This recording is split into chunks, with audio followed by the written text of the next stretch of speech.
Good morning students, welcome to today's video lecture of 3D geometry. We were doing the theory of plane in 3D or space or R3. Let us finish the remaining theoretical portions of this chapter. Okay, आज का पहला topic है equation of a plane. Equation of a plane through line of intersection of two distinct intersecting planes. ठीक है, अच्छे तरीके से सीखना, बहुत इजी टॉपिक है और लास्ट टॉपिक है theoretical portion of plane and 3D.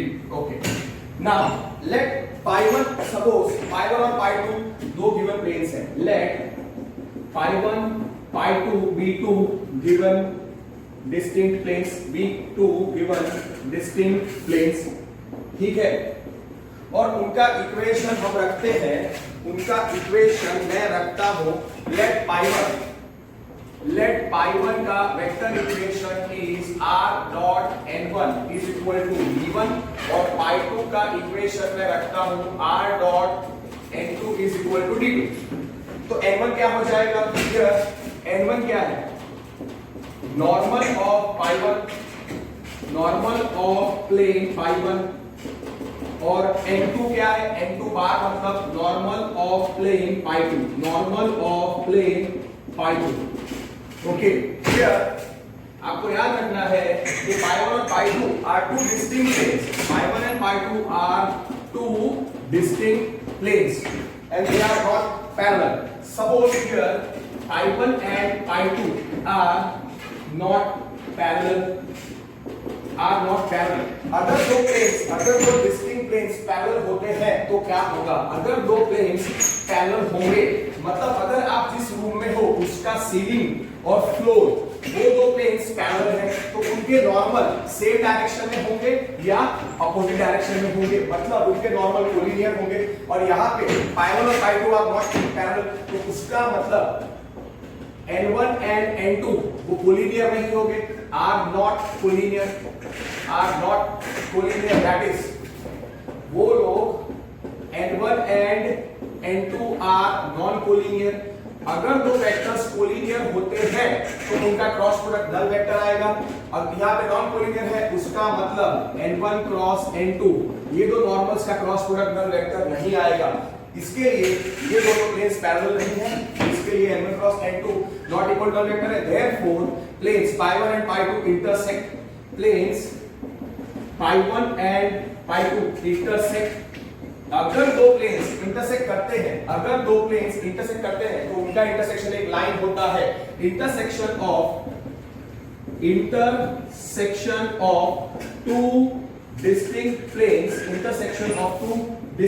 Planes phi1 and phi2 is a line. अगर दो प्लेन्स इंटरसेक्ट करते हैं तो दो प्लेन्स का इंटरसेक्शन क्या होता है? आप रूम में भी देख सकते हो. किसी भी दो एडजेसेंट वॉल का इंटरसेक्शन क्या होता है? किसी भी दो वॉल्स एडजेसेंट वॉल्स का इंटरसेक्शन क्या होता है? एक लाइन. मतलब suppose this is our plane phi1, this is our plane phi2. So this is our plane phi1 and this is our plane phi2. So इनका intersection is a line. उस line को क्या बोलते हैं? Line of intersection of two planes. उस line को क्या बोलते हैं? Line of intersection of two planes. So that line of this line मतलब intersection of two distinct planes phi1 and phi2 is a line. This line is called line of intersection of two intersecting planes phi1 and phi2. Two intersecting planes phi1 phi2. तो वापस एक बार याद रखो कि two distinct planes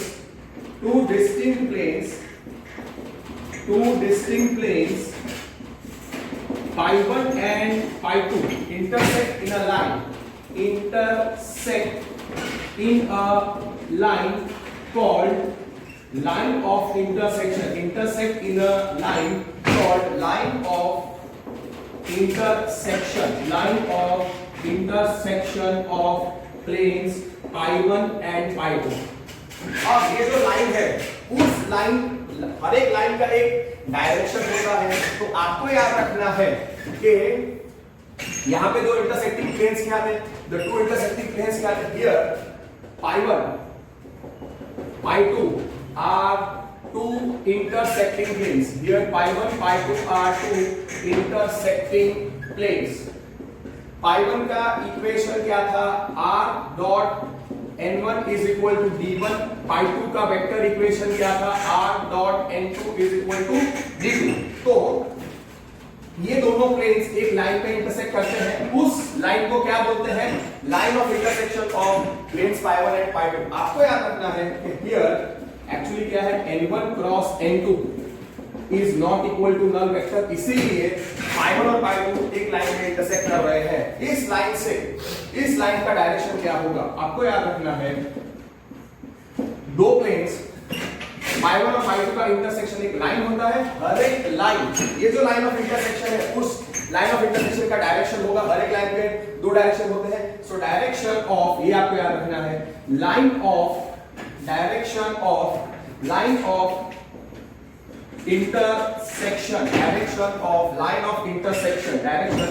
line of intersection of pi1 and pi2 of pi1 pi2, जहां पे pi1 है r dot n1 is d1, pi2 है r dot n2 is equal to d2 is equal to n1 cross n2। Very very popular MCQ, और काफी बार subjective question में भी आता है कि दो प्लेन्स देंगे और पूछेंगे कि find the direction of line of intersection of two planes, find the direction of line of intersection of two planes, that is n1 cross n2। अब ये जो लाइन ऑफ इंटरसेक्शन है, लाइन ऑफ इंटरसेक्शन है, उससे कितने सारे planes pass हो सकते हैं, infinite, through line of intersection,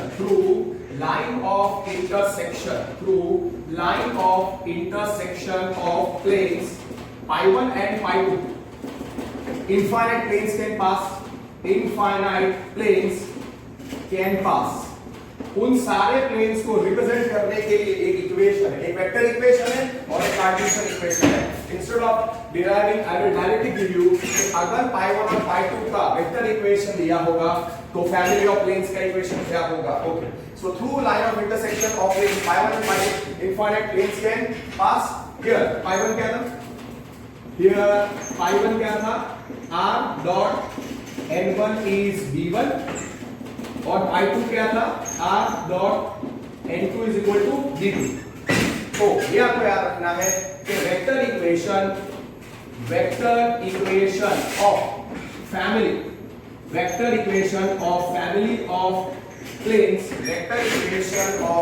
of planes through line of intersection. Okay, what I like vector equation, therefore vector equation of family of planes through line of intersection of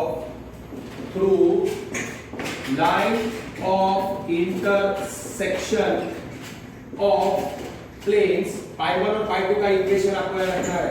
line of intersection of planes pi1 का equation क्या था, याद रखो, vector equation है, r dot n1 is d1 and pi2 r dot n2 is d2 is, अगर दो planes है pi1 r dot n1 is d1, r dot n2 is d2, वो दो प्लेन्स हैं, ये दोनों प्लेन्स इंटरसेक्ट कर रहे हैं एक लाइन में, इस लाइन को बोलते हैं line of intersection of planes. इस लाइन से इनफाइनाइट प्लेन्स पास होते हैं, उसका vector equation is given by r dot, directly मैं इक्वेशन लिख रहा हूं which is given in our textbook, r dot n1 plus n2, please याद रखो, r dot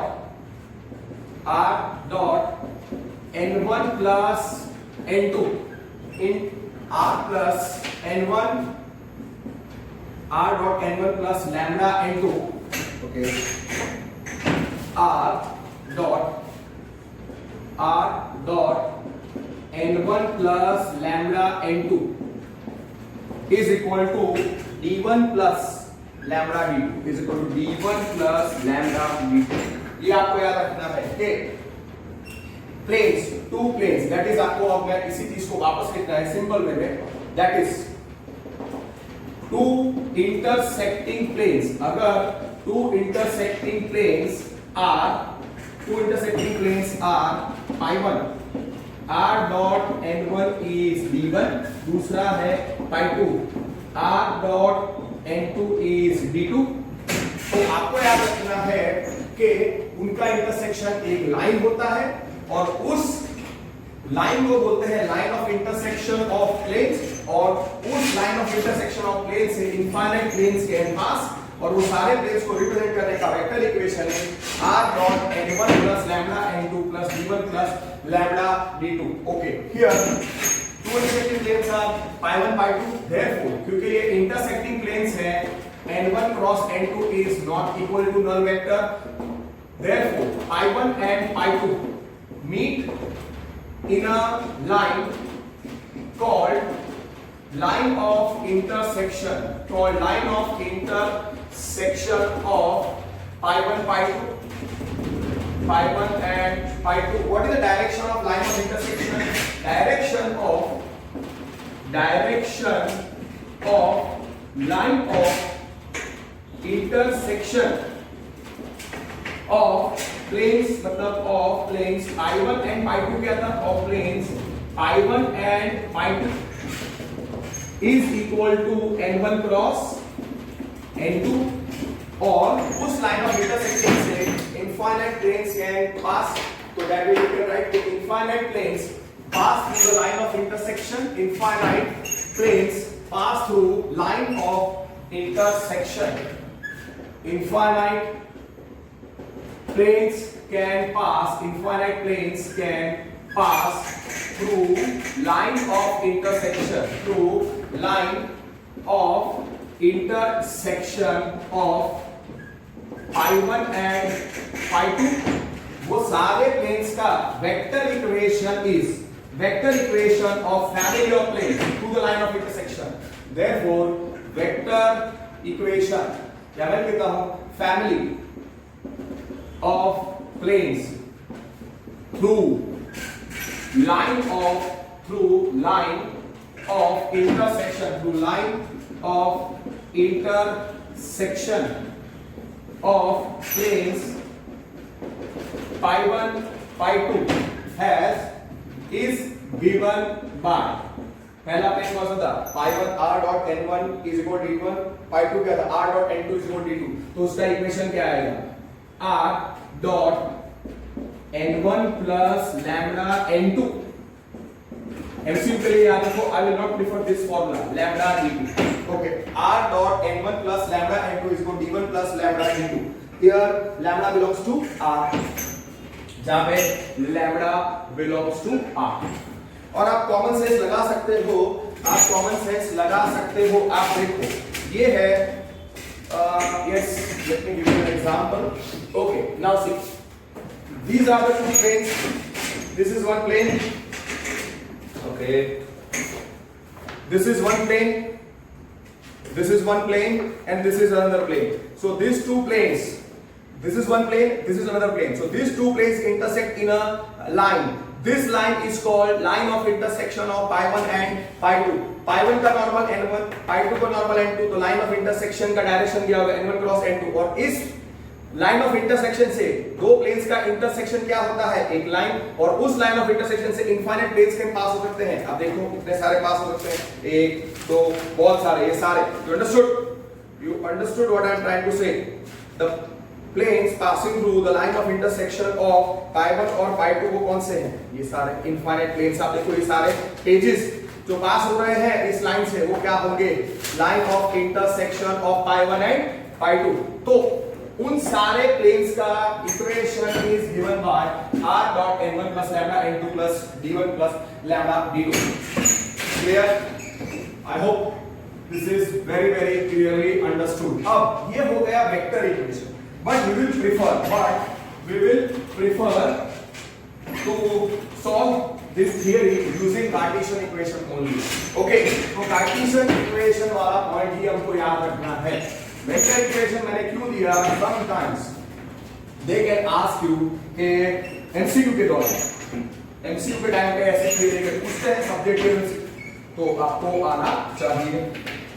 ओके डन। अब मैं क्या लिखता हूं? Cartesian equation. तो suppose two distinct planes are, मैं रखता हूं suppose two distinct planes are. आपको कार्टेशियन इक्वेशन ऑफ प्लेन पता है?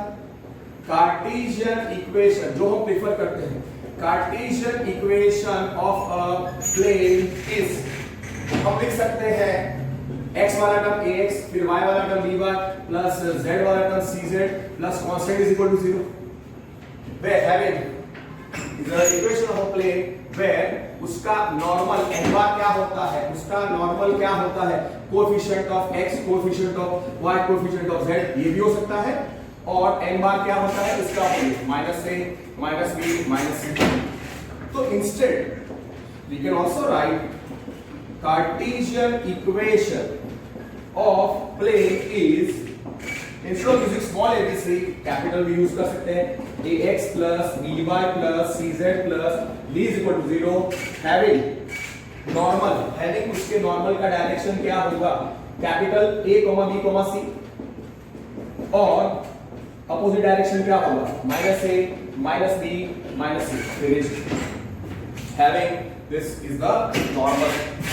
ओके अब ये है उसका नॉर्मल। तो अब मैं बताता हूं Cartesian equation of family of planes through the line of intersection. Let π1 and π2 be two intersecting planes, π1 and π2 be two intersecting planes, और π1 का इक्वेशन हम रखते हैं a1x plus b1y plus c1z plus b1 is equal to 0, और मैं दूसरे plane π2 का equation रखता हूं a2x plus b2y plus c2z plus b2 is equal to 0।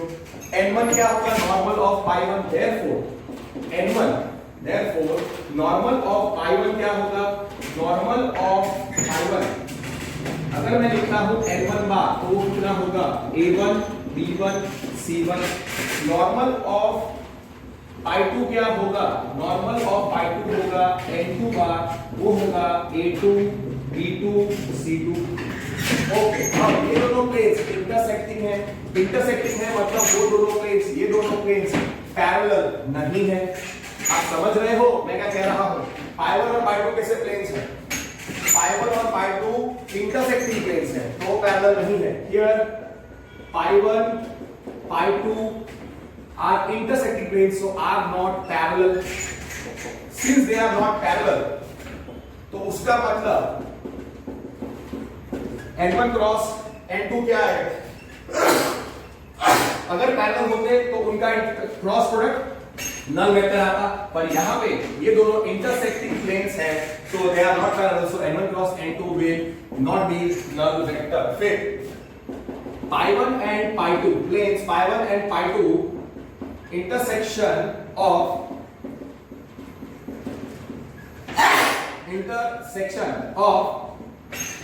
two intersecting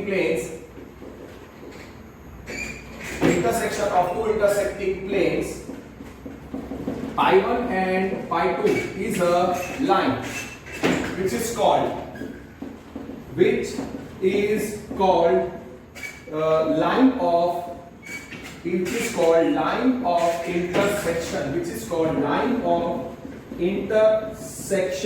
of planes π1 and π2। अब समझे, मतलब π1 और π2 दो इंटरसेक्टिंग प्लेन्स हैं, π1 और π2 दो इंटरसेक्टिंग प्लेन्स हैं, तो उनके इंटरसेक्शन से बहुत सारे उनका इंटरसेक्शन एक लाइन है। वापस सिंपल एक diagram, π1 π2, this is π1, this is π2, they intersect in a line, और इस लाइन को क्या बोलते हैं, line of intersection of planes π1 and π2। Direction of, ये आपको याद रखना है, direction of line of intersection, direction of line of intersection of two intersecting planes π1 and π2 phi1 and phi2 is equal to n1 cross n2। अब ये जो line of intersection है उससे इनफाइनाइट प्लेन्स के पास उस फैमिली ऑफ प्लेन्स का Cartesian equation value through line of intersection of therefore through line of intersection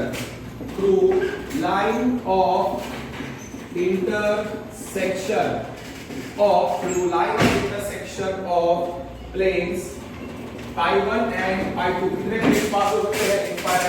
infinite planes can pass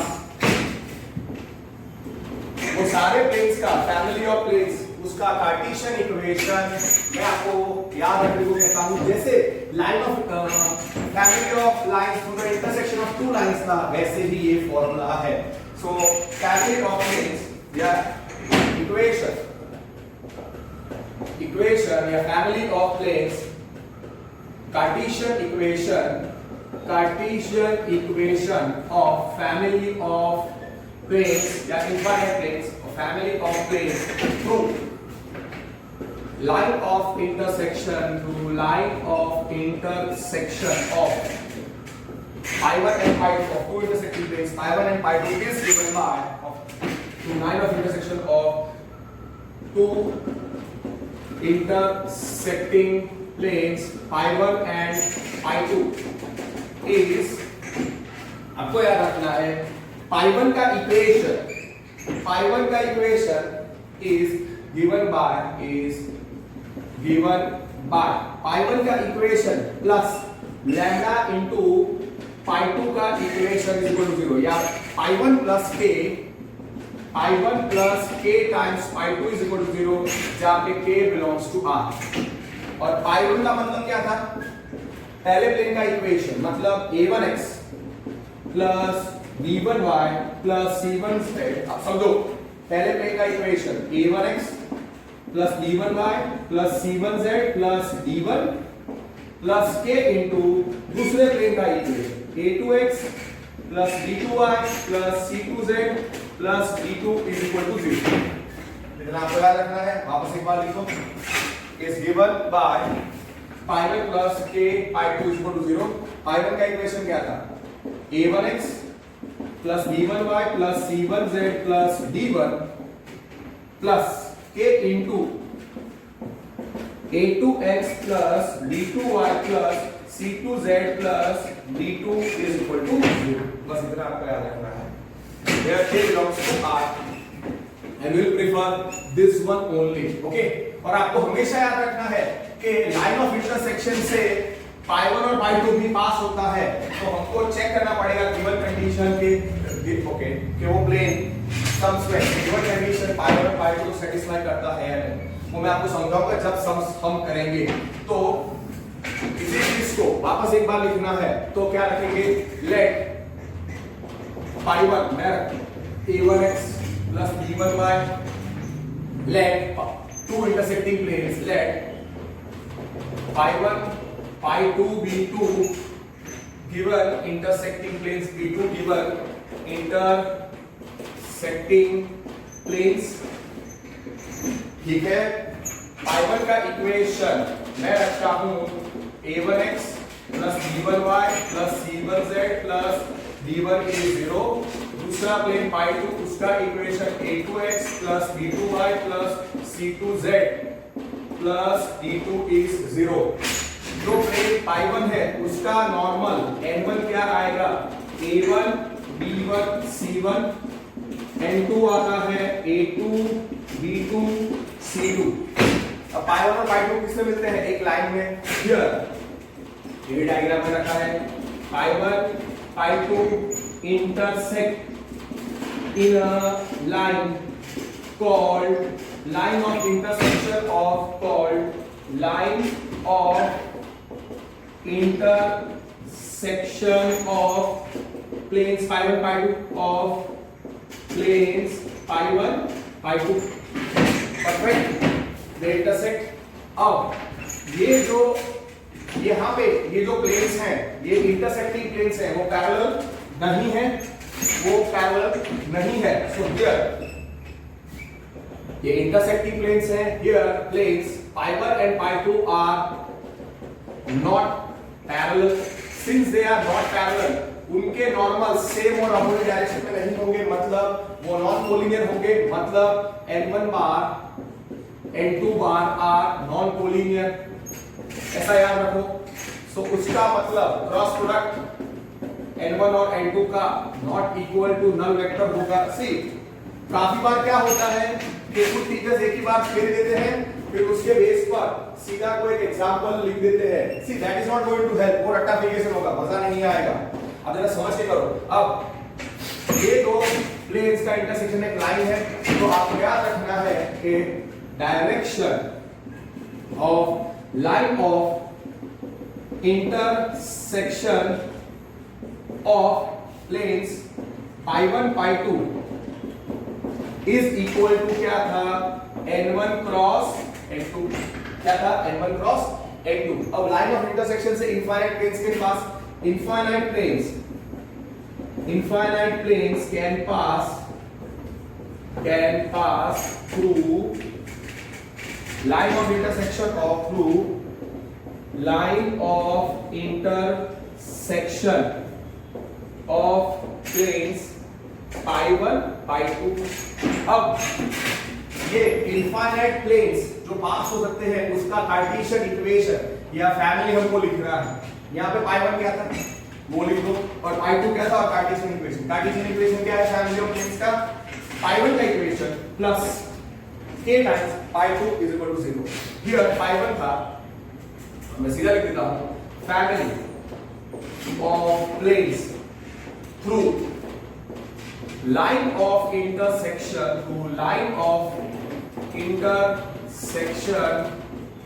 of planes π1 जो है a1x plus b1y plus c1z plus d1 equal to 0, comma π2 a2x plus b2y plus c2z plus d2 equal to 0 is क्या होगा, is given by π1 का equation plus k times π2 का equation equal to 0, जहां पे k belongs to r। π1 का equation क्या था, a1x plus b1y plus c1z plus d1 plus k times a2x plus k times a2x plus b2y plus c2z plus d2 is equal to 0। इतना ही आपको याद रखना है, इतनी ही थियरी है अपने टेक्स्ट बुक में ना। ये थियरी काफी इंपॉर्टेंट है। ओके, तो इसके बेस पर let me solve few examples. मतलब अगर एग्जांपल है टेक्स्ट बुक में तो we will solve that one only, और ऐसा के same type example extra question है मेरे पास, let me solve that one also, तो आपको आ जाएगा। Okay, yes we are having find the vector equation of the plane passing through the line of intersection of, okay, and having the point passing through the point 1 1 1 1 1। okay, so what I will do is that हम लोग उसका Cartesian equation और vector equation दोनों निकालेंगे। और आप text book की method मत करो, follow the method which I am giving. Okay, the solve in the manner I am solving, you will get the correct answer, don't bother। okay, now example number 20 मैं कर रहा हूं, example number 20 कर रहा हूं। let π1 π2 b2 intersecting planes, ठीक है, ये दोनों intersecting planes हैं। तो π1 क्या दिया हुआ है, π1 is given as r dot I plus j plus k is equal to 6।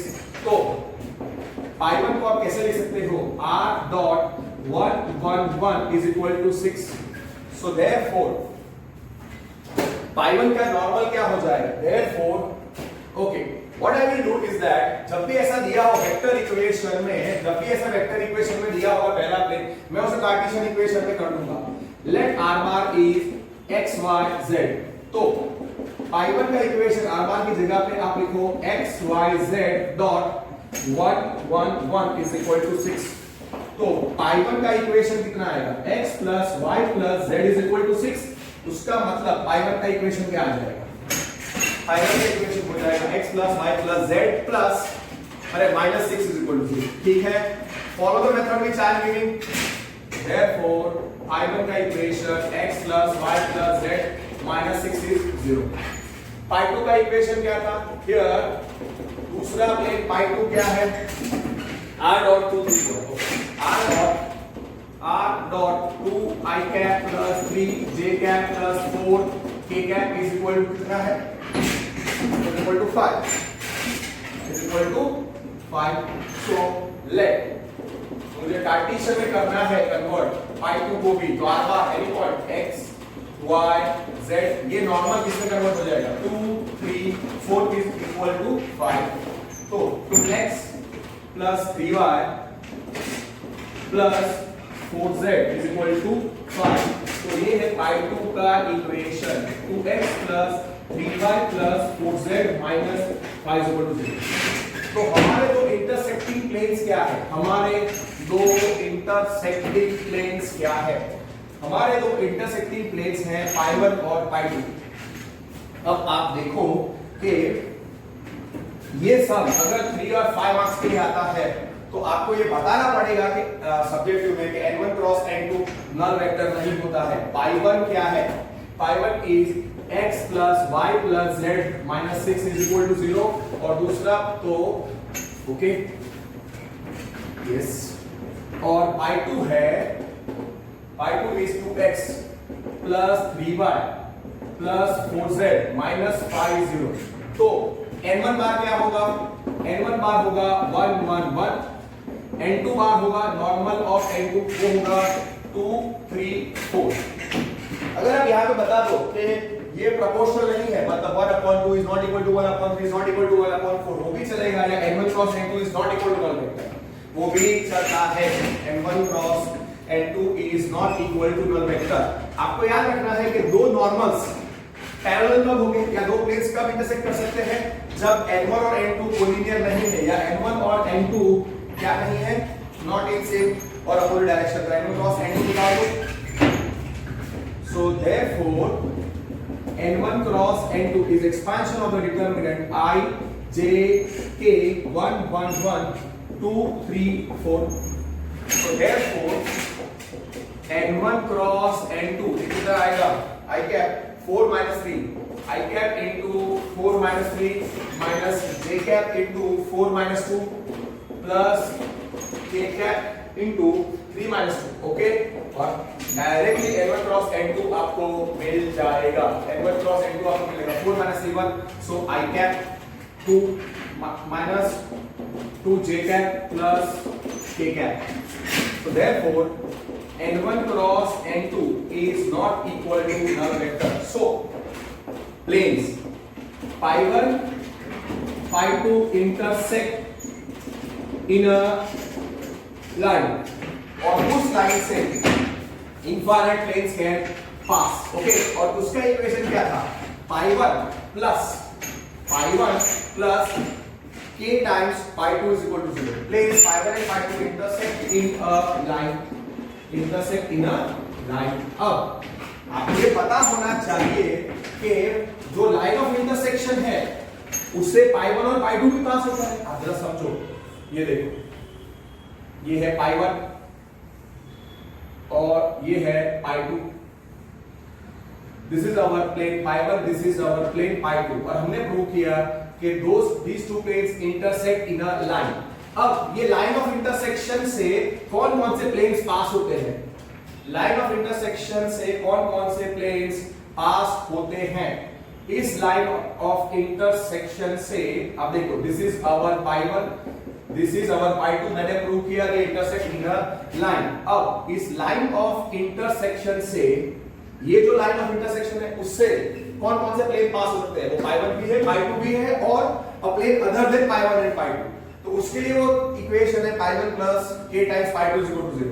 Planes pi 1 and pi 2 intersect in a line. जो रिक्वायर्ड प्लेन है रिक्वायर्ड प्लेन जो है, required plane passes through intersect in passes through line of intersection, passes through line of intersection of pi 1 pi 2 and कौन सा point 1 1 1, I believe 1 1 1 का point, yes 1 1 1। तो कहने का मतलब क्या है कि जो रिक्वायर्ड प्लेन है वो इस लाइन ऑफ इंटरसेक्शन से पास होता है और वो एक पॉइंट है 1 1 1 से भी पास होता है। तो हमको चेक करना पड़ेगा कि ये पॉइंट 1 1 1 है वो पाई 1 भी हो सकता है। अगर आप पाई 1 में रखते हो और अगर पाई 1 को सेटिस्फाई करता है तो पाई 1 वो रिक्वायर्ड प्लेन हो जाएगा, क्योंकि पाई 1 1 1 1 से पास होगा और लाइन ऑफ इंटरसेक्शन से भी पास होगा। रिक्वायर्ड प्लेन पाई 2 भी हो सकता है, अगर 1 1 1 मैं पाई 2 में रखता हूं और वो सेटिस्फाई करता है 1 1 1 तो पाई 2 रिक्वायर्ड प्लेन हो जाएगा, क्योंकि पाई 2 पे पाई 2 लाइन ऑफ इंटरसेक्शन से पास होता है। आप समझो रिक्वायर्ड प्लेन कहां से पास होता है, line of intersection of pi 1 and pi 2। पाई 1 भी लाइन ऑफ इंटरसेक्शन से पास होता है, पाई 2 भी लाइन ऑफ इंटरसेक्शन से पास होता है। तो हमको क्या करने का, जो गिवन पॉइंट है उसको रखने का पाई 1 और पाई 2 में। पुट 1 1 1 पुट आप रखो put p 1 1 1 in equation of pi 1। Okay here pi 1 क्या है, हियर pi 1 क्या है, pi 1 का इक्वेशन था x plus y plus z, x plus y plus z minus 6 equal to 0। तो रिजल्ट नंबर 1 ले लो। तो पुट p 1 1 1 in 1, LHS क्या आता है, x की जगह पे 1, y की जगह पे 1, z की जगह पे 1, minus 6, 3 minus 6 is minus 3, RHS is 0, therefore LHS is not equal to RHS, therefore T111 does not belong to plane pi 1। उसका मतलब required plane is not pi 1, required plane is not pi 1। अब same way में आपको test करना है, same way में आपको test करना है पाई 2 में भी रख के देखो 1 1 1 और आपको बताना पड़ेगा कि वो रिक्वायर्ड प्लेन नहीं है, बिकॉज आप किसी भी बोर्ड एग्जाम में आप देखोगे they prefer this one solution only. And pi 2 का इक्वेशन क्या था, 2 3 4 इज इक्वल टू पाई 2 का equation is equal to -5। Okay pi 2 का इक्वेशन अगर गलती से मैंने इक्वल टू 5 लिखा हो तो आप करेक्शन कर देना। वो था 2x plus 3y plus 4z, 2x plus 3y plus 4z is equal to -5, मतलब +5 is equal to 0। आप लोग छोटा सा ही करेक्शन कर देना। अगर मैंने यहाँ पे अलग से कुछ पाई 2 में गलत से कॉपी किया हो प्लीज करेक्ट इट, उसे आप करेक्ट कर लेना। पाई 2 2x plus 3y plus 4z plus 5 equal to 0। तो पुट इसको इक्वेशन नंबर 2 ले लो। Okay put p1 1 in 2, LHS क्या है, x की जगह पे 1, y की जगह पे 1 और z की जगह पे 1 रखो तो क्या आएगा 2 plus 3 plus 4 plus 5, 2 plus 3 plus 4 plus 5, 5 plus 5 14 आता है और RHS कितना है 0। RHS is 0, so what we can say, LHS is not equal to RHS, LHS is not equal to RHS।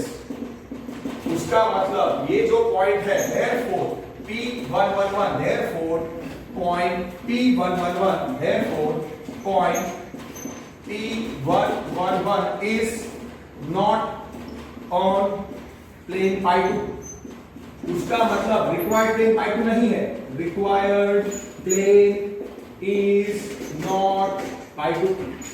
मतलब pi 1 लाइन ऑफ इंटरसेक्शन से pass होता है पर 1 1 1 से नहीं पास हो रहा है, इसलिए required plane is not pi 2। pi 2 line of intersection से पास होता है पर 1 1 1 से पास नहीं होता, इसलिए रिक्वायर्ड प्लेन pi 2 नहीं है।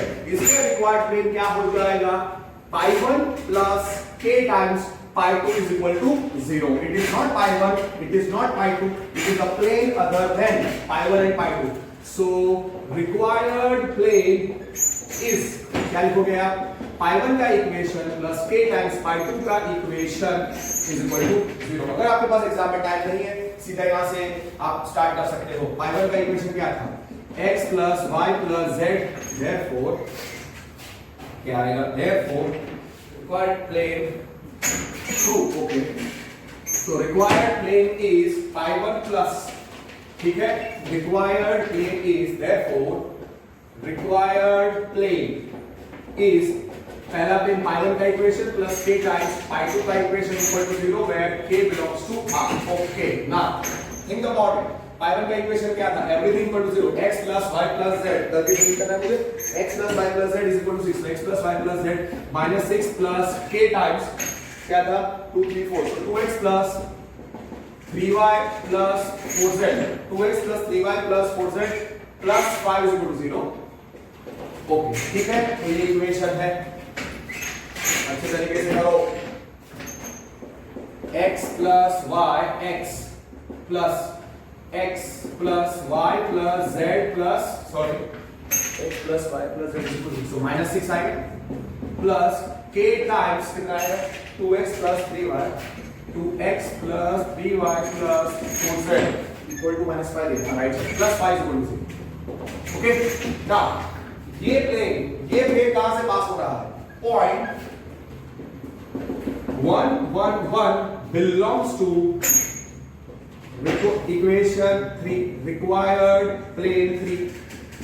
उसका मतलब x की जगह पे 1, y की जगह पे 1 और z की जगह पे 1 रखने पर ही सेटिस्फाई करेगा. therefore 1 plus 1 minus 6 plus k times 2 into 1 plus 3 into 1 plus 4 into 1 minus 5 is equal to 0.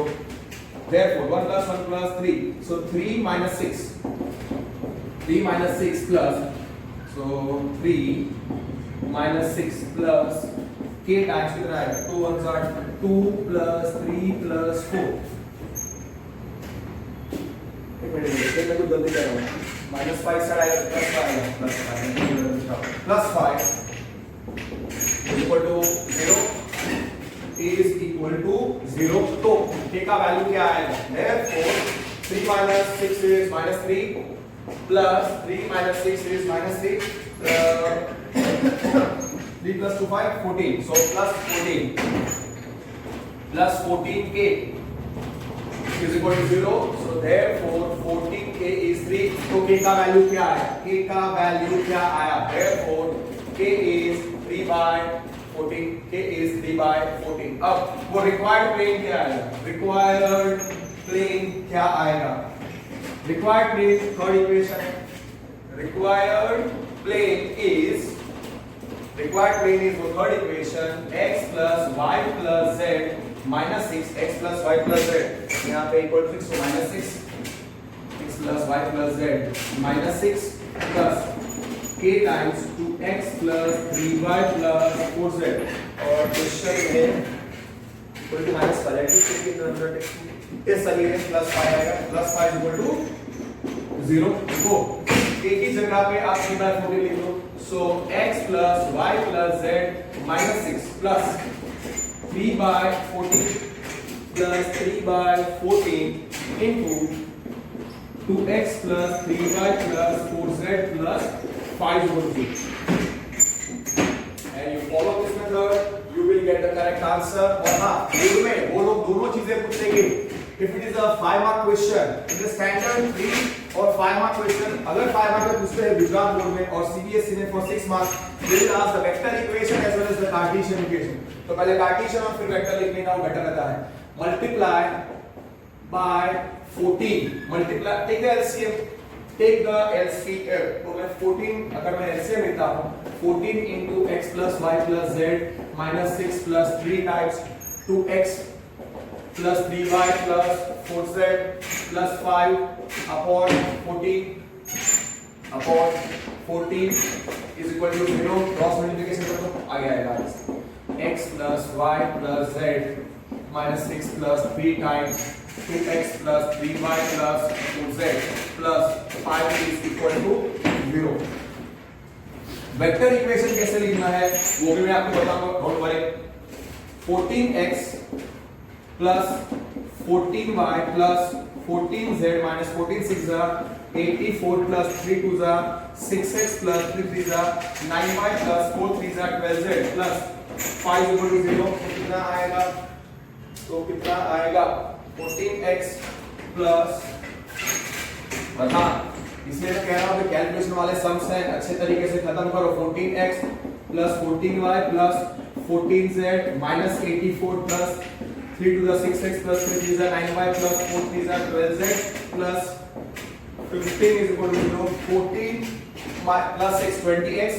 Therefore 20x 14 plus 9y कितना होता है 23y plus 23y 14 plus 12 plus 26z और फिर क्या है 84 so minus 69 equal to 0 is required equation of the plane is required equation of the plane. Cartesian equation दो तरीके से लिख सकते हैं और मैं आपको बताता हूं कैसे लिखना है.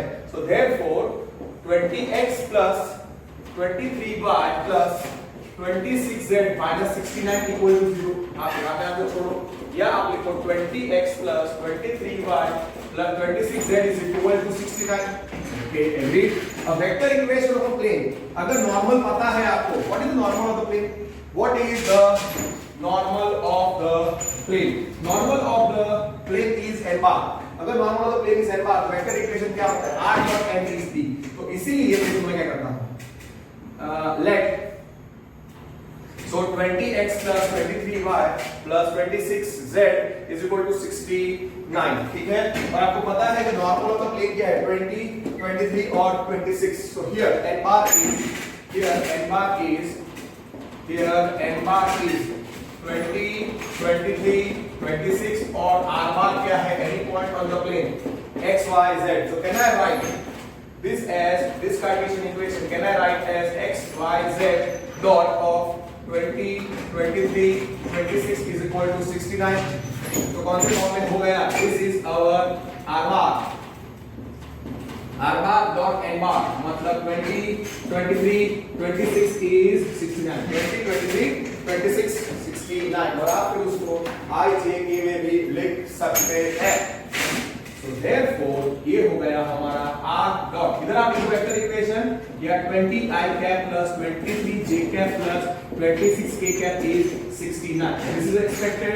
See, 4 answers are expected. Anyone of this prefer इन दोनों में से कोई भी कार्टेशियन इक्वेशन और वेक्टर इक्वेशन पूछा है तो आपको सीधा n बार लिखना है. r बार तो आपको पता ही x, y, z है और ऐसे टेक्निकल मेथड करने की जरूरत नहीं है. ओके, नाउ अगर एग्जाम में वो लोगों ने 5 मार्क्स का क्वेश्चन, हाँ ये जो अभी मैंने सॉल्व किया उसमें पता है मैंने n1 और n2 फाइंड किया था. n1 क्रॉस n2, वो जो n1 क्रॉस n2 था वो था direction of line of intersection. तो एग्जाम में a 5 mark question which was asked in your CBSE exam was this one. Okay, find equation of plane through line of intersection through line of intersection through line of intersection through line of intersection of plane है 2x plus 3y 2x plus 3y plus z 2x plus 3y plus z minus 1 is 0 comma x plus y minus z x plus y minus z minus 7 equal to 0 comma point and point P and the point you can say 1, 2, 3 and point P 1, 2, 3. Same time जो अभी हमने example solve किया उसके जैसा ही है पर extra उन्होंने पूछा था फाइंड डायरेक्शन ऑफ, ये एक्स्ट्रा क्वेश्चन था, find direction of line of intersection. Find equation of plane through line of intersection of and find direction of line of intersection of given two planes. Given two plane. This question was asked for 5 marks in Gujarat board schools and this same question was asked in CBSE school exams. Okay. Now, how to solve this question? And this type of questions have come in JEE mains also in recent last 2 years 19 और 20 से जब से ये online mode हुआ है 19 और 20 तो this question is also very very very popular. मतलब वो direction of line of intersection पूछते हैं और इक्वेशन. ओके, तो सबसे पहले let pi1 pi2 b2 intersecting plane b2 given intersecting planes, ठीक है। तो पाई 1 और पाई 2 का इक्वेशन लिख लो। पाई 1 क्या है, मिस्टेक नहीं होनी चाहिए, अगर गलत लिखा 2x plus 3y plus z, 2x plus 3y plus z minus 1 is 0। और पाई 2 क्या है, पाई 2 है x plus y, और पाई 2 का equation is x plus y minus z, x plus y minus z minus 7 equal to 0। दोनों के normal लिखो, दोनों के नॉर्मल। पाई 1 का normal is understood n1 is 2 3 1, coefficient of x, coefficient of y, coefficient of z, n2 is normal of pi 2, coefficient of x 1, coefficient of y 1, coefficient of z minus 1। अब पहले आपको बताना पड़ेगा कि ये इंटरसेक्टिंग प्लेन्स है, तो n1 cross n2 not equal to null vector, और आपको ये भी पता है कि direction of line of intersection of pi 1 और pi 2 क्या होता है, n1 क्रॉस n2। तो पहले n1 क्रॉस n2 निकालो, आप n1 क्रॉस n2 निकालो, वो क्या होता है, expansion of the determinant i j k, first row 2 3 1 1 1 minus 1, therefore n1 cross n2 कितना आया, -3 -1, so -4i minus j, -2 -1 is -3 plus 3j plus k into 2 minus 3 which is minus k, so therefore n1 cross n2 कितना आया, -4 3 -1, -4 3 -1, wait, -4 3 -1, yes, -4 3 -1 आया। तो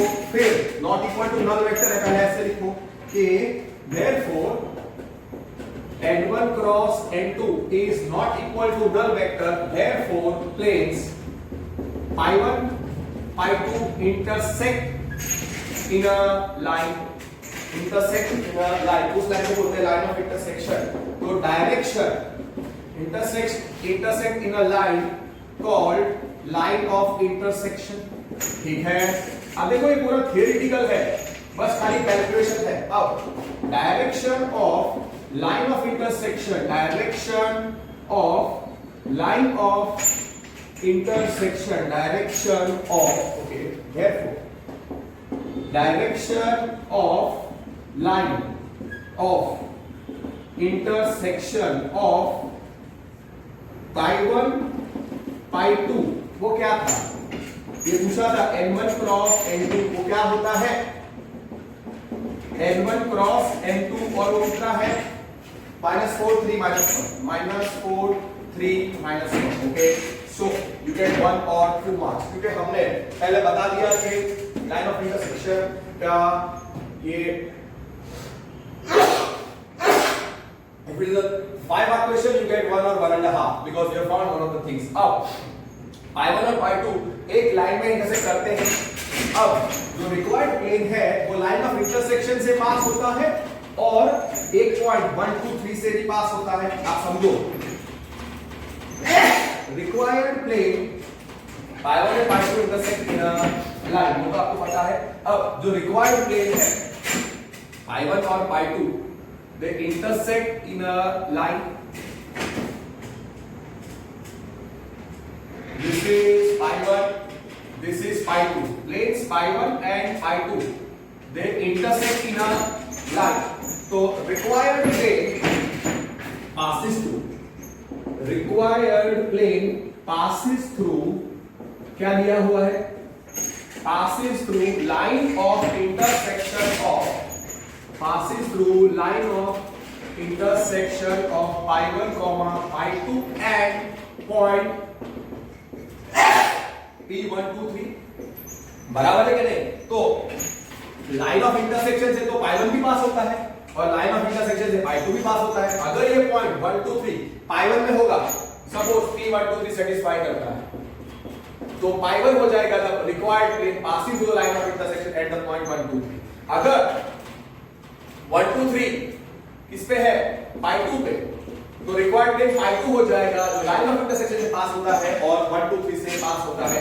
इसलिए हमको check करना पड़ेगा कि required plane to line of intersection pi 1 और pi 2 नहीं है, तो हम उसमें सब्स्टिट्यूट करेंगे कि पुट हियर pi 1 का इक्वेशन क्या था, नाउ पाई 1 का इक्वेशन था 2x प्लस पाई 1 का इक्वेशन था 2x plus 3y plus z minus 1 equal to 2x plus 3y plus z minus 1 is 0.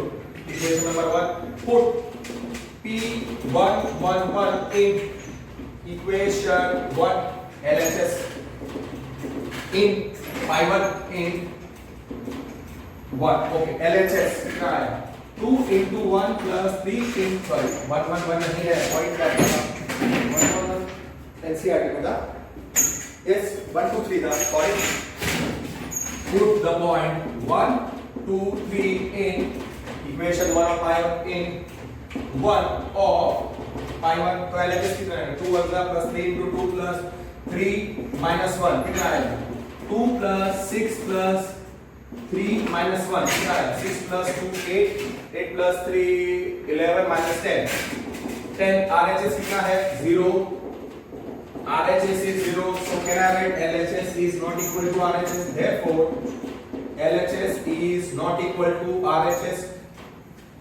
उसका मतलब ये पॉइंट 1 2 3 पाई 1 पे नहीं है उसका मतलब रिक्वायर्ड प्लेन पाई 1 नहीं है फिर आप इसी पॉइंट को पाई 2 में रखो और बता दो कि वो पाई 2 पे नहीं है so required plane is not on pi 2 so required plane का इक्वेशन क्या होगा pi 1 plus lambda k times pi 2 is equal to 0 so therefore LHS is not equal to RHS so P123 does not belong to plane pi 1 so therefore required plane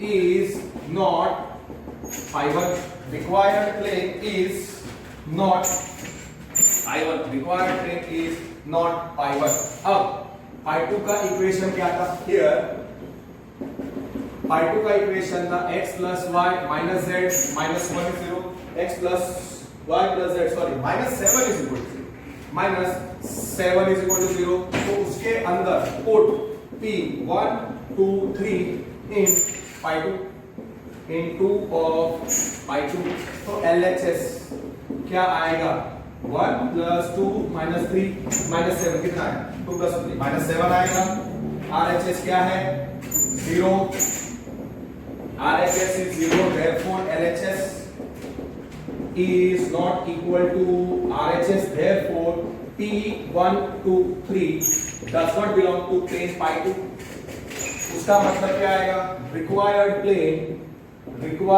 plane is not pi 2 उसका मतलब required plane understood or not required plane is not pi 2 required plane pi 2 नहीं है अब since required plane pi 2 नहीं है तो उसका मतलब रिक्वायर्ड प्लेन क्या होगा रिक्वायर्ड प्लेन पाई 2 नहीं है पाई 1 भी नहीं है तो sorry required plane is not pi 1 required plane is not pi 2 so therefore required plane का इक्वेशन होगा pi 1 plus k times pi 2 is equal to 0 equation number 3 therefore वो equation हो जाएगा उसका इक्वेशन था 2x plus 3y plus z minus 1 sorry 2x plus 3y plus z 2x plus 3y plus z minus 1 2x plus 3y plus z minus 1 equal to 0 और x plus y minus z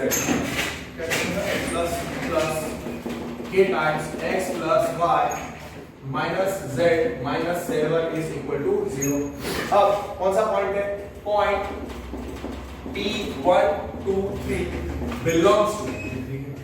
belongs to equation 3 मतलब x की जगह पे 1 y की जगह पे 2 और z की जगह पे 3 रखो so therefore 2 into 1 plus 3 into 2 plus 3 minus 1 plus k times 2 plus 1 plus 2 minus 3 minus 7 is equal to 0 ये कितना हो जाएगा 2 1 2 3 2 6 plus 3 minus 1 plus k times 3 minus 10 is equal to 0 6 plus 3 9 9 plus 12 so 10 plus so 10 और ये है minus 7 10 plus k into minus 7 is 0 तो 17 10 by 7 आएगा yes perfect और फिर आप इसमें सब्स्टिट्यूट कर दो आ जाएगा आपने k निकाला यहां तक if you reach If you show कि required plane is not pi 1, required plane is not pi 2, you get 1 more mark, and k का value मिलने पर you get 1 more mark. So you have 4 out of 5 marks you are getting 4 marks.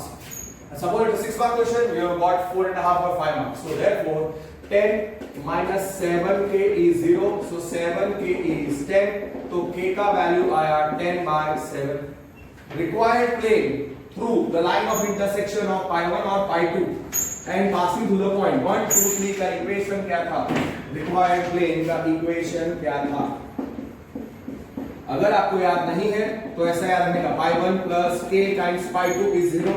फिर pi 1 लिख लो 2x plus 3y minus plus z minus 1 plus k times x plus y minus z minus 7. X plus y minus z minus 7 is 0.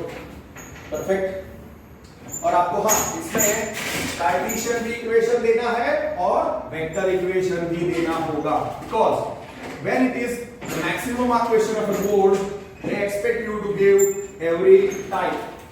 They might cancel a half mark अगर आपने एक नहीं लिखा हुआ है. Therefore, I know it is not mentioned, but still, it's excellent if you write plus z minus 1 plus k कितना है 10 by 7 into x plus y minus z minus 7 is 0. ऐसे 7 into 2x plus 3y plus z minus 1 plus 10 times x plus y minus z minus 7 is 0 upon 7. So therefore 7 into 2x plus 3y plus z minus 1 plus 10 into x plus y minus z minus 7 is 0, and then you see what you get.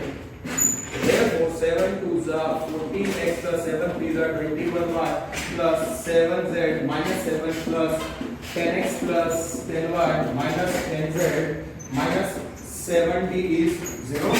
So 14 plus 10, 24x.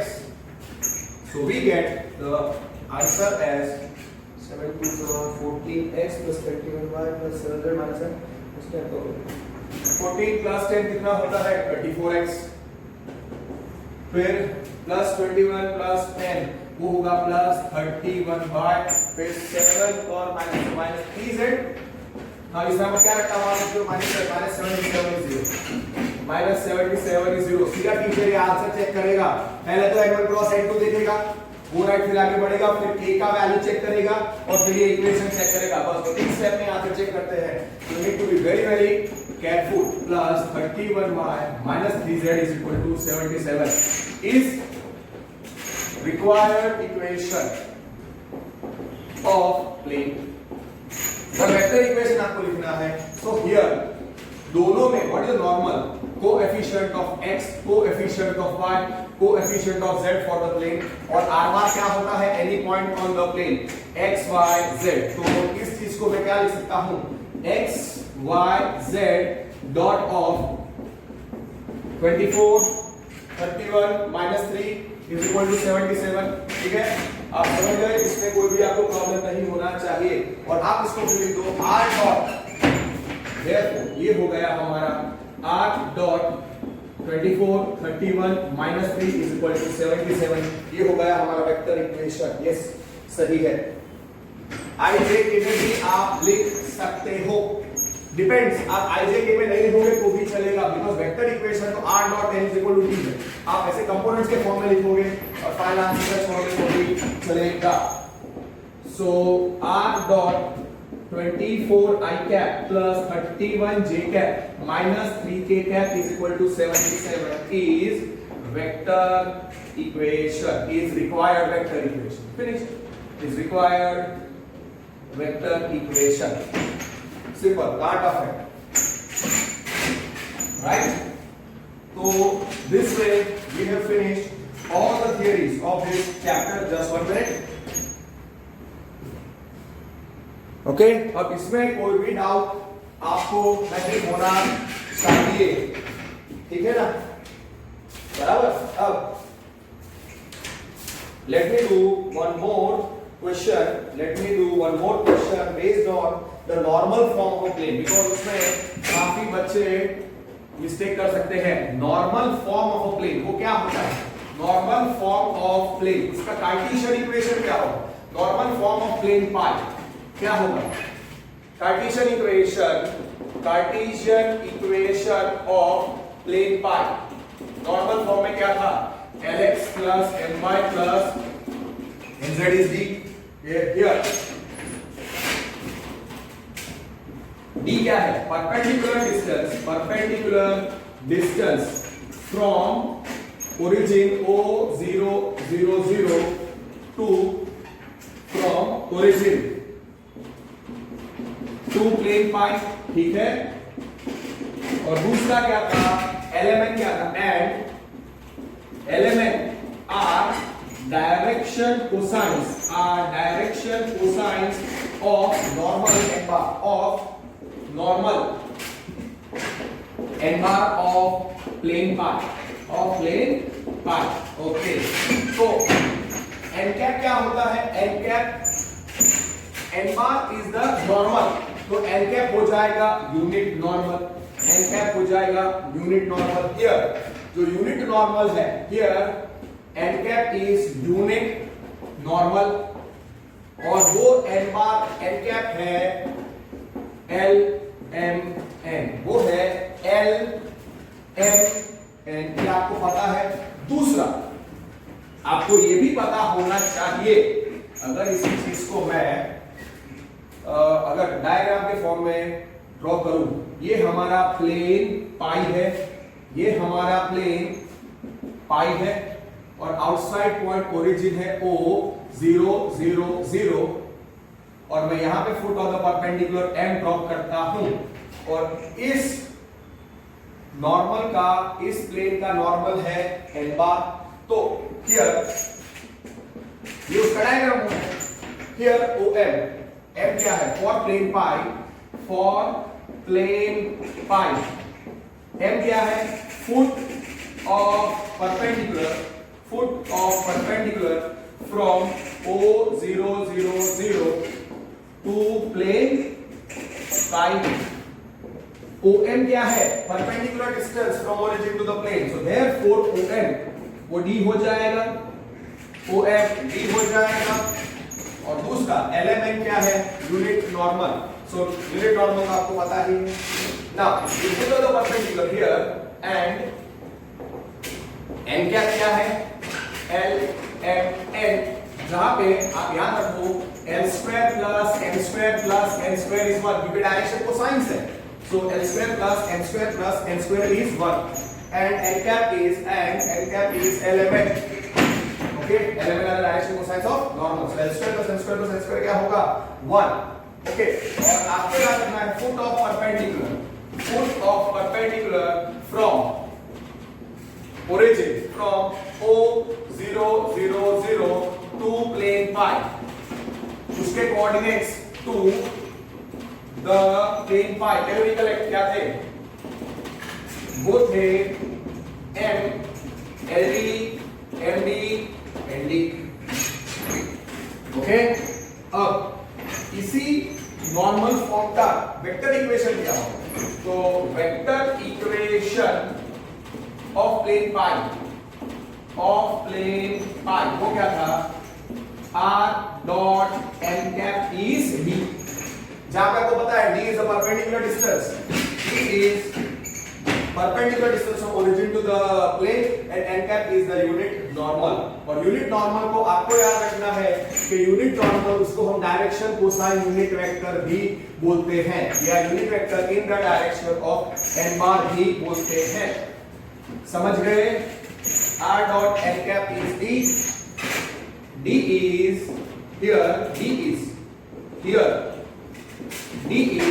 perpendicular distance from origin,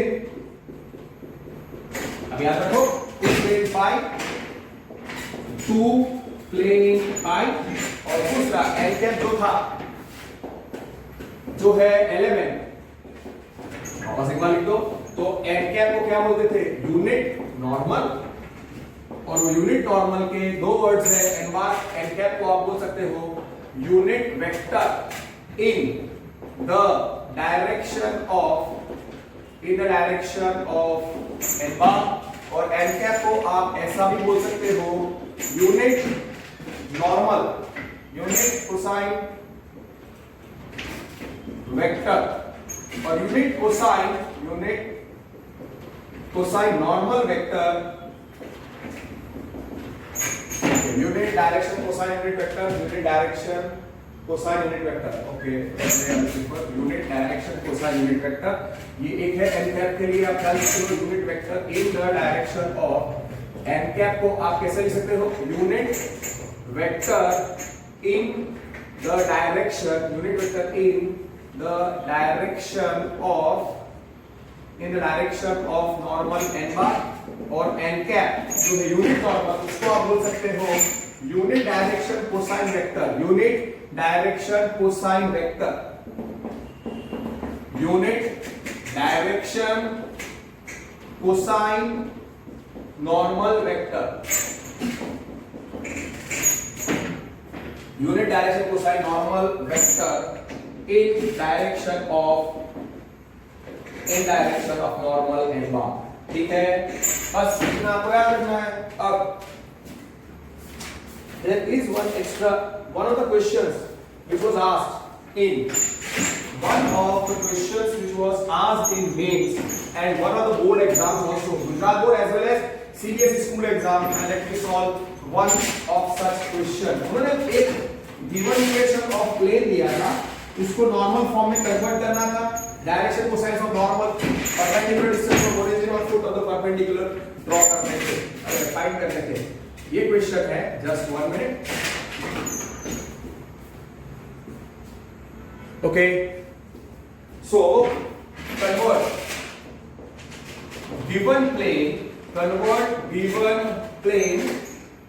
to x minus 3y plus 6z plus 14 equal to 0। Question है 13, 14, 15, 16 illustration, अगर वही है तो फिर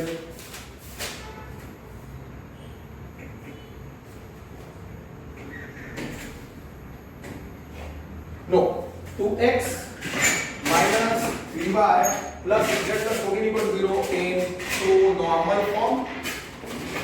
normal form, find foot of perpendicular from origin to given plane, find फिर direction cosines of normal from origin to the given plane, और दूसरा find perpendicular distance from origin to given plane। This is a standard 5-mark question or a 6-mark question which is asked in, you can say, any board exam, be it CBSE or be it Gujarat board. और इसके लिए आपको ये याद रखना है जो मैं आपको अभी सिखाऊंगा अच्छे तरीके से। ठीक है, व्हाट इज द पॉइंट, इसको आप कैसे सॉल्व करेंगे? आप लिखो गिवन प्लेन पाई, उसका इक्वेशन इज गिवन प्लेन पाई का इक्वेशन, और ऐसा है okay 2x minus 3y plus 6z plus 14 equal to 0। Given equation दिया होगा तो यहाँ पे कार्टेशियन इक्वेशन में है, सो पाई का equation, let given plane be pi, let given plane be pi, तो पाई का इक्वेशन कितना है? 2x minus 3y, 2x minus 3y plus 6z plus 14 is equal to 0। आपको हमेशा याद रखने का, जब भी नॉर्मल फॉर्म में कन्वर्ट करना है तो कार्टेशियन इक्वेशन होना चाहिए। फिर से कंपेयर करो Cartesian equation, capital Ax capital By plus capital Cz plus d is equal to 0, तो a कितना आएगा 2, b कितना आएगा -3, c कितना आएगा 6 और d कितना आएगा 14। आपको नॉर्मल फॉर्म होता है lx plus my plus mz is equal to d, जहां पे d क्या होता है perpendicular distance from origin to the plane. So छोटा d perpendicular distance from origin to plane pi है, टू प्लेन पाई है, तो उसका फॉर्मूला कैन यू रिकलेक्ट, मैंने आपको सिखाया था mod of d upon square root of a square plus b square plus c square. Cartesian equation है, ये प्लेन को हमको नॉर्मल फॉर्म में कन्वर्ट करना है, तो इस प्लेन का डिस्टेंस फ्रॉम ओरिजिन में निकालूंगा, इस प्लेन का परपेंडिकुलर डिस्टेंस फ्रॉम ओरिजिन मैं छोटा d रखता हूं, तो उस फॉर्मूला से हम निकाल सकते हैं mod d upon root of a square plus b square plus c square. Actually ये 3-4 जो थियोरेटिकल पॉइंट्स मैंने आपको दिए हैं उस पर ये बेस्ड है। पहले तो आपको क्या करना है, perpendicular distance from origin d निकालने का, तो मॉड d मतलब mod of 14 modulus of 14 upon square root of a square मतलब 2 square is 4 minus 3 square is 9 and 6 square is 36। तो ये कितना आएगा मॉड ऑफ 14 कितना होता है 14 upon root 49 which is 14 upon, so therefore d is 14 upon 7, d is 14 upon 7, तो d कितना आया, d turns out to be 2, perpendicular distance from origin to the plane is 2। अब तो हमारा गिवन प्लेन है उसको लिखने का, जो हमारा गिवन प्लेन है, गिवन प्लेन पाई है कार्टेशियन, उसको लिखो, परपेंडिकुलर डिस्टेंस फ्रॉम ओरिजिन मैंने निकाल दिया। नाउ हियर पाई का इक्वेशन क्या था, पाई का इक्वेशन क्या था 2x minus 3y 2x minus 3y plus 6z plus 14 is okay, perpendicular distance from origin to the plane कितना है 2, वो तो आ चुका है 2x minus 3y plus 6z। अब इस कार्टेशियन इक्वेशन को मुझे किसमें कन्वर्ट करना है, इस कार्टेशियन इक्वेशन को मुझे नॉर्मल फॉर्म में कन्वर्ट करना है। नॉर्मल फॉर्म अभी मैंने आपको सिखाया lx plus my plus nz is equal to d, lx plus my plus nz is equal to d, तो d चाहिए, d क्या है परपेंडिकुलर डिस्टेंस फ्रॉम ओरिजिन, वो 2 है, तो मैं क्या करूंगा 2x minus 3y plus 6z is minus 14। अब मुझे d 2 करना है, तो मैं किससे डिवाइड करूंगा, normal form lx plus my plus nz is equal to d करना है, d के लिए मुझे क्या चाहिए 2 कब मिलेगा, सो डिवाइड ईच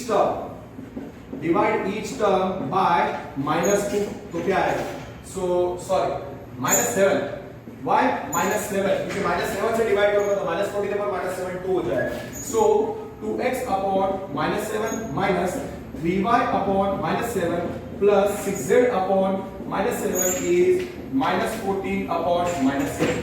तो what we end up getting, we end up getting -2 by 7x plus 3y by 7 minus 6z by 7 is equal to 2। Normal form में कन्वर्ट हो गया, lx plus my plus nz is equal to d। पर हाँ आपको बताना पड़ेगा l square plus n square plus n square 1 होना चाहिए, therefore we end up getting -2 by 7x minus 2 by 7x plus 3y by 7, okay, so therefore we get -2x by 7 plus 3y by 7 minus 6z by 7 is 2। ये हमारा normal form के साथ आप compare कर सकते हैं, plus 3 by 7 by plus minus 6 by 7 z is equal to 2। So comparing normal form क्या है, comparing with the normal form lx plus my plus nz is equal to d, d2 आ गया, lmn मिल गया हमको, l क्या है, L is -2 by 7, M is 3 by 7, N is -6 by 7 और D is 2। पर L square plus N square plus N square equal हमको बताना पड़ेगा, चेक कर लो ओरली, मोस्टली सही होता है। अगर आपको एंड में बताना है तो एंड में बता दो, हमें नहीं करना है तो। सो L आ गया, M आ गया, N आ गया, अब आप क्या करोगे, L square plus M square plus N square one बाद में बताना। अब नॉर्मल फॉर्म ऑफ प्लेन क्या होता है, lx plus my plus nz is equal to d, therefore normal form पहले लिखो, therefore हमने परपेंडिकुलर डिस्टेंस फ्रॉम ओरिजिन तो निकाल दिया है, फिर normal form Don't write in only Cartesian form में ही चलेगा. Lx plus my plus nz is d. So therefore Lx directly है Lx मतलब minus 2 by 7x minus 2 by 7 into x plus my कितना है 3 by 7 into x plus कितना है minus 6 by 7 into z is d. ठीक है minus 6 था. तो नॉर्मल फॉर्म अल्टीमेटली कितना है minus 2x by 7 plus 3y sorry क्या होगा आएगा 3y by 7 minus 6z by 7 is 2 normal form हो गया. This is our second thing. अब direction cosines of the normal. Direction cosines of normal n bar क्या होता है एलिमेंट L, M, N वो कितने हैं minus 2 by 7 3 by 7 minus 6 by 7. That's perfect. Element minus 2 by 7 3 by 7 minus 6 by 7 और perpendicular distance from origin to the plane निकाल चुके हैं. d अलग से वापस लिखने की जरूरत नहीं है. और फिर आप बता दो foot of perpendicular from origin. Foot of perpendicular from origin to plane pi to plane pi. उससे coordinates LD MD ND LD MD. अगर आपको थियरी याद है तो आराम से आप ये सारे सम्स कर सकते हो. आपको थियरी अगर याद नहीं है आप अभी डिराइव करने नहीं बैठने वाले. M L कितना है minus 2 by 7 into 2 3 by 7 into 2 N कितना है minus 6 by 7 into 2. तो फुट ऑफ द परपेंडिकुलर आएगा minus 4 by 7 6 by 7 minus 12 by 7. तो देखो perpendicular distance from origin to the plane निकाल दिया. नॉर्मल फॉर द प्लेन निकाल दिया. Direction cosines of the normal निकाल दिया.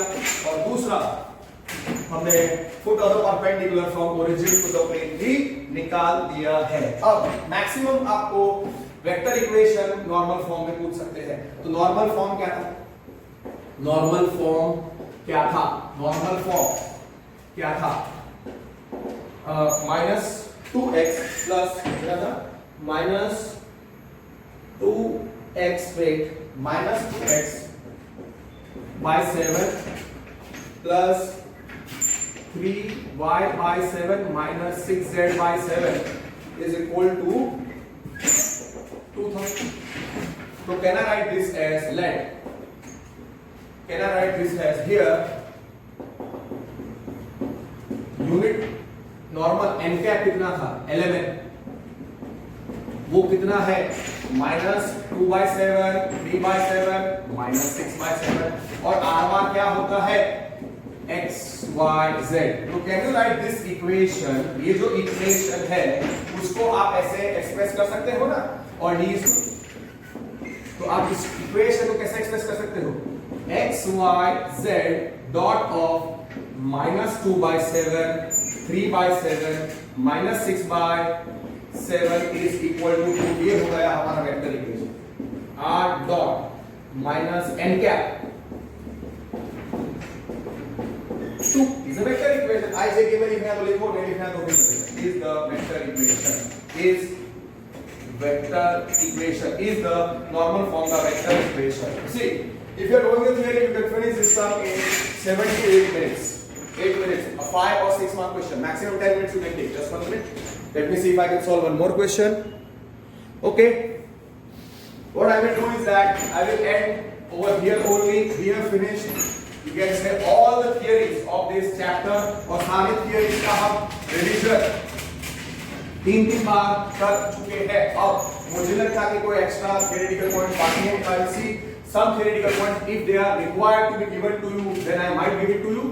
Or and then I will be finishing off the two remaining exercises of this chapter. Exercises are relatively very easy, but J cap minus 6 by 7 A cap is finished.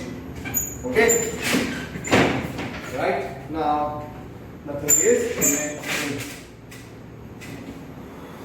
Okay. हाँ yes. Extra कोई भी point बाकी नहीं है. हाँ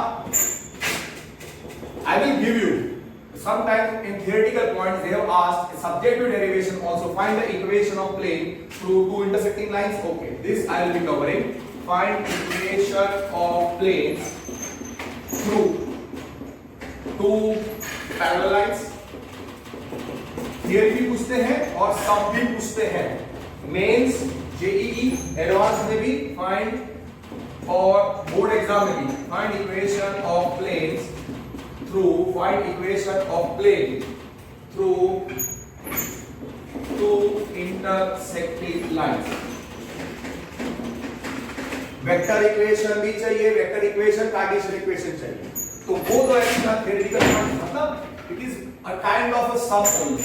It is a kind of sum only.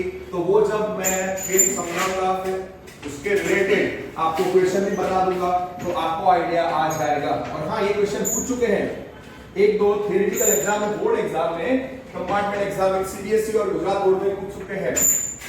Find the equation of plane through two parallel lines. दो parallel lines का equation दे दिया था. फाइंड equation of plane through to intersecting lines. Vector equation दे दिया था थ्योरी में. So we will do that also. So that's it for today. Work hard, take care, don't waste time, and I will cover up the remaining theoretical points in the next video lecture, and I will be starting off with the exercises, the two exercises which are remaining in the next upcoming video lecture. So that's it for today. Thank you. Work hard, take care.